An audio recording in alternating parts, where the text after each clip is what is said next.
Olá, Pai Senhor.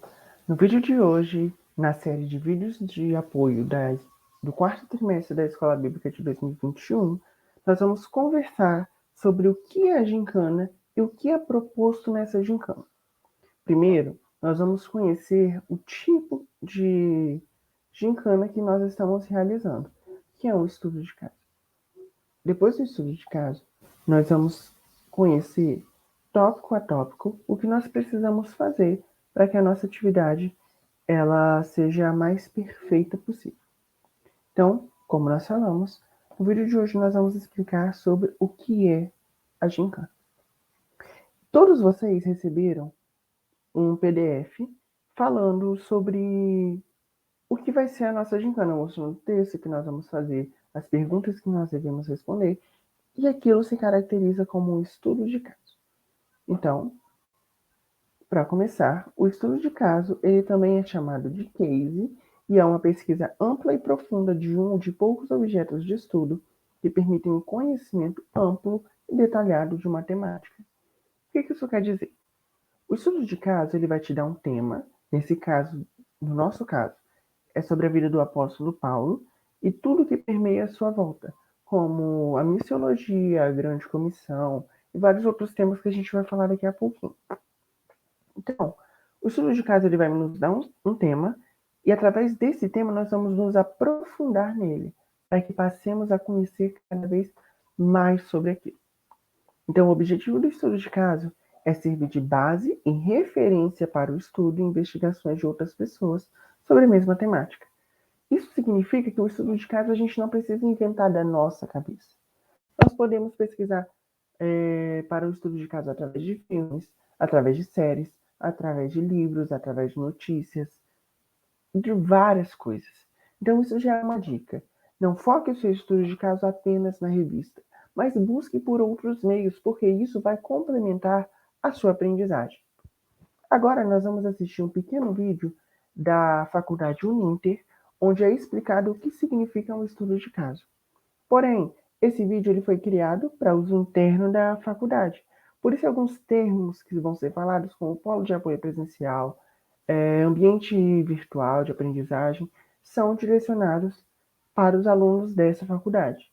O que eu preciso que vocês prestem atenção é na explicação da professora a respeito do que é um estudo de caso e algumas dicas que ela vai dar. Então, vamos começar?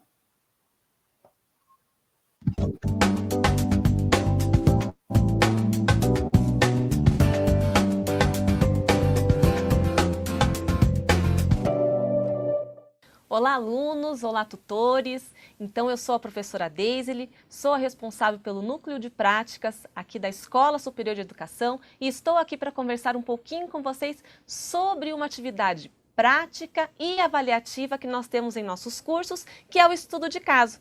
Você sabe o que é estudo de caso? O estudo de caso, como eu falei, é uma atividade prática que você pode ter conhecimento no início da fase, quando você clica lá na aula estudo de caso dentro de uma das disciplinas do seu curso. O estudo de caso, ele traz um tema relacionado com as suas disciplinas que você está cursando e, a partir do tema, uma situação-problema. A partir dessa situação-problema, qual é a ideia? É que você consiga vivenciar uma situação que pode acontecer, pode vir a acontecer quando você estiver atuando no seu campo de atuação, na sua profissão, e por isso é importante você vivenciá-la, né? E aí vão ter algumas questões orientadoras, que você vai perceber que estão sempre em formato de perguntas e que você terá que responder. Mas como eu vou responder? Então você vai unir a vivência que você já tem, os conhecimentos teóricos que você já tem, os conhecimentos que você está vivenciando nas disciplinas que você está cursando na fase e vai realizar as leituras de referências que são indicadas no próprio estudo de caso. A partir de então, você vai discutir essa situação, problema colocada com o tutor do seu polo, vai discutir também dentro do fórum, no seu ambiente virtual de aprendizagem e vai chegar a uma resposta, a uma resolução do problema que foi colocado, da situação, problema apresentado. A ideia é fomentar a discussão, né? alinhavar a questão da prática com a teoria. É você perceber que a teoria que você está estudando pode ser aplicada em situações práticas, na sua vivência, no seu cotidiano, na sua profissão. Esse estudo de caso, que você tem conhecimento lá no início da fase, você vai resolver no final da sua fase, lá na semana de provas, no seu polo de apoio presencial. Então, lembre sempre de, no início da fase, verificar qual é o seu estudo de caso, refletir sobre ele, né, pensando aí em como a teoria que você está estudando, né, na teoria que você já tem, que você já conhece, pode ajudar a resolver situações, problemas que acontecem na nossa prática, no nosso dia a dia, certo?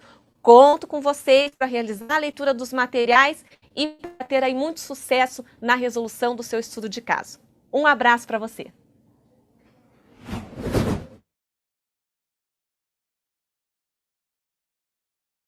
Então a gente percebeu que o estudo de caso, ele vai nos mostrar, através da teoria, como nós podemos aplicar aqueles conceitos na prática. Então, como que a gente pode aplicar uma prática na vida do apóstolo Paulo? Nós sabemos das várias coisas que ele escreveu. E através do estudo de caso, nós vamos perceber como era a vida dele. Nós podemos aplicar conceitos da vida dele na nossa vida. E isso vai nos transformar. Então, vamos continuar com os nossos slides? Nós falamos agora sobre o que é o estudo de caso. Então, agora nós vamos falar do passo a passo para que nós façamos o estudo de caso. Então, o estudo de caso, primeiro, é definir o problema a ser investigado. Nesse caso, o nosso problema já está definido, que é a nossa atividade. Segundo, é planejar a investigação com antecedência. O prazo da nossa atividade máxima ser entregue no dia 12 de dezembro. Não adianta no dia 11 começar a fazer a pesquisa que não vai dar certo. É necessário se planejar, se necessário seguindo aquele cronograma que foi enviado para vocês, do que estudar semana a semana, para que no final tudo esteja pronto. Depois, nós precisamos coletar sistematicamente os dados. O que é isso? Colocar os dados em ordem. Nós vamos pegar vários dados. O que é a missiologia, o que é a grande comissão, o que é a vida do apóstolo Paulo, mas está tudo embaralhado. Então, nós precisamos juntar todas essas informações para que elas façam sentido. Depois, interpretar os dados e verificar as interpretações.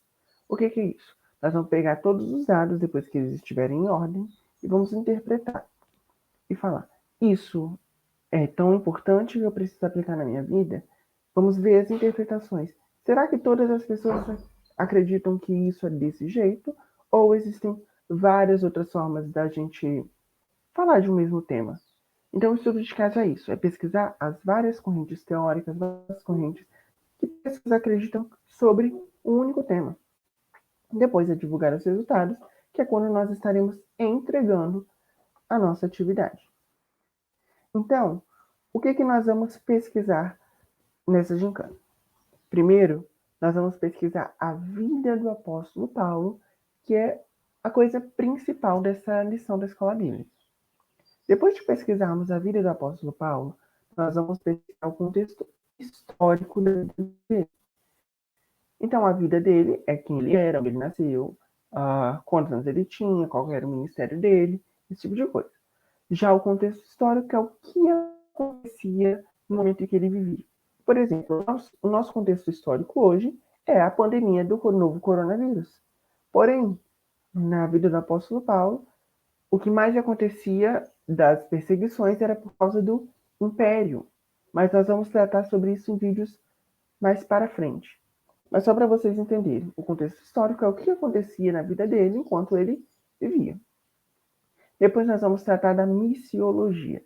A missiologia, como o nome diz, é as missões.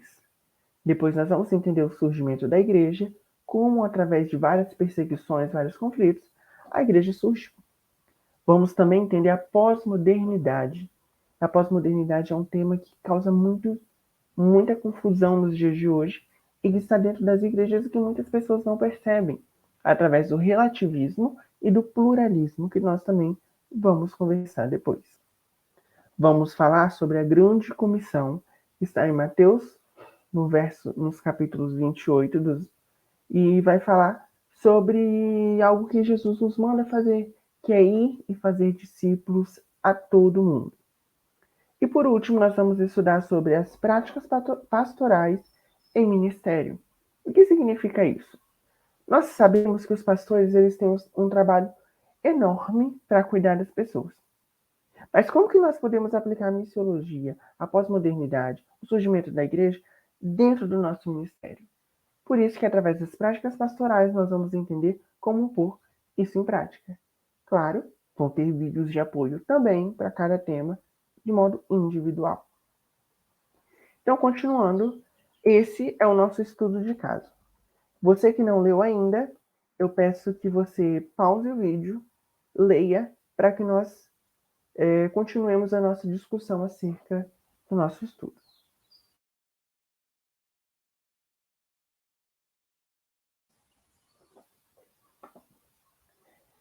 Se você acabou de pausar, vamos continuar o nosso estudo. Depois que você acabou de ler, agora seguem as perguntas. O que acontece no nosso estudo de caso? Nesse estudo de caso, você é um pastor ou uma pastora? Você estava pregando e você, em alguns termos, no meio da pregação, falou alguns termos de difícil compreensão. Então, uma pessoa chegou no final do culto para você e falou que não tinha entendido alguns termos do que você havia falado. Então, por isso, você vai explicar para essa pessoa o que você quis dizer. Então, essa pessoa te perguntou: por que Paulo dizia ser escravo de Cristo?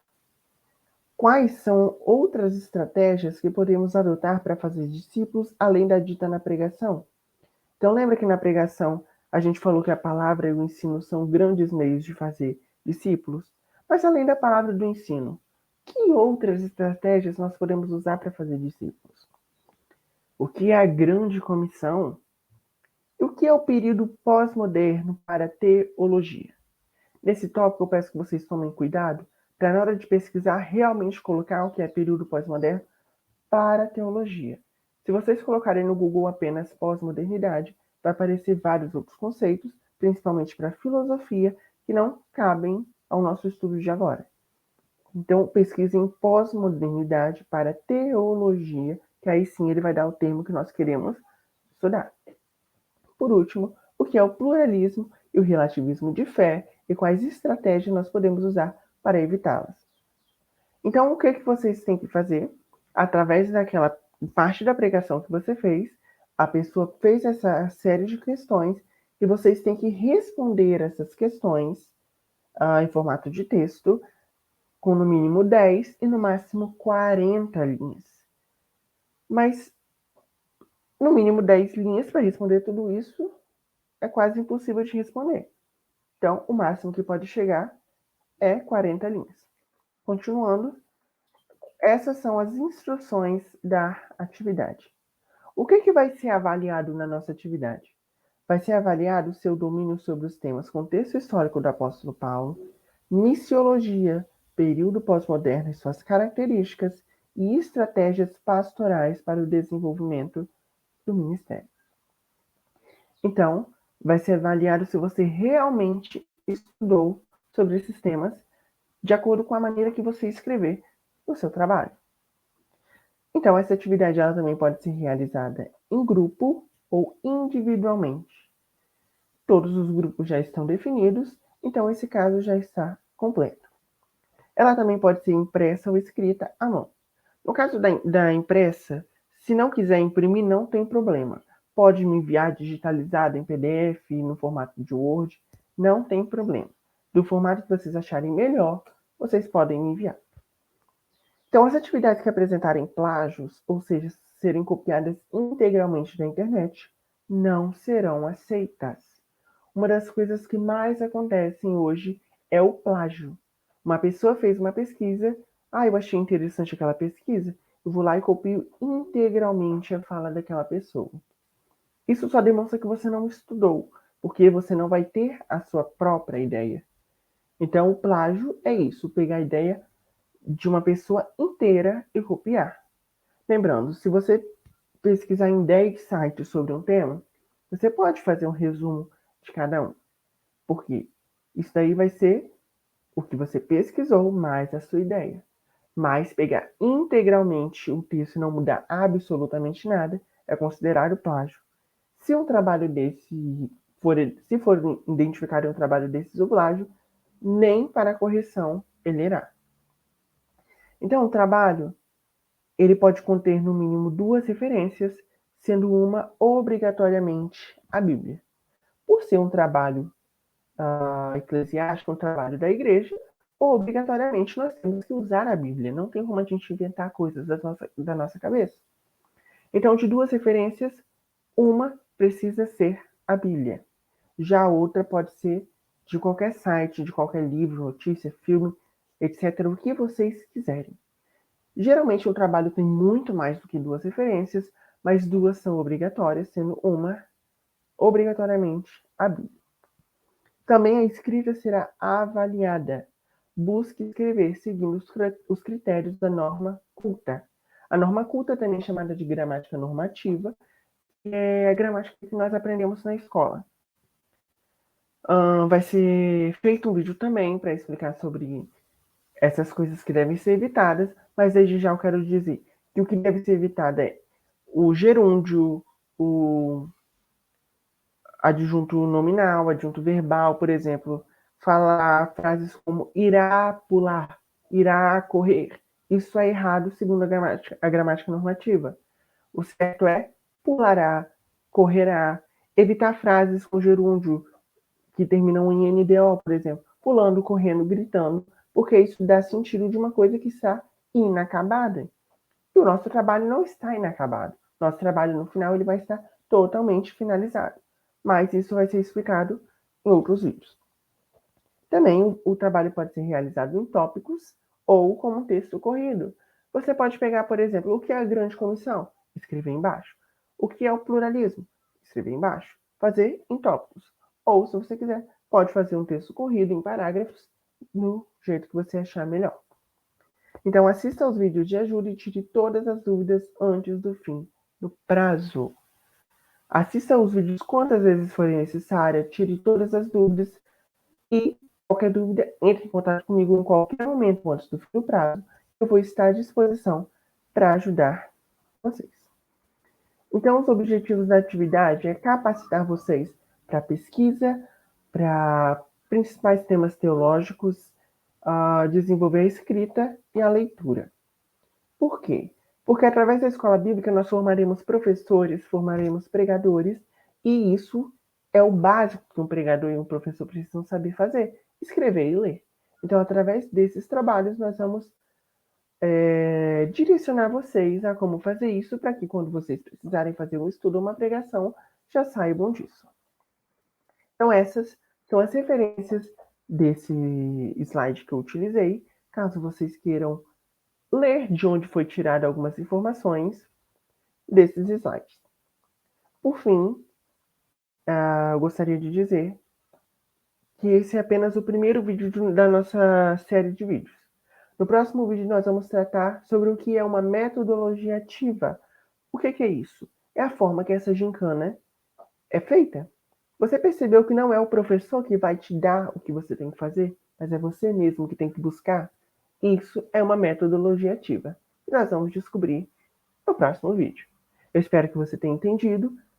Pode me chamar, me contactar, fazer pelo WhatsApp, pessoalmente, e-mail, não sei. Se tiver alguma dúvida, pode me procurar, que eu estou à disposição para ajudar vocês. Mas esse foi a apresentação da nossa gincana, o que nós devemos fazer, os tópicos a estudar. Eu espero que vocês tenham entendido. E até o próximo vídeo.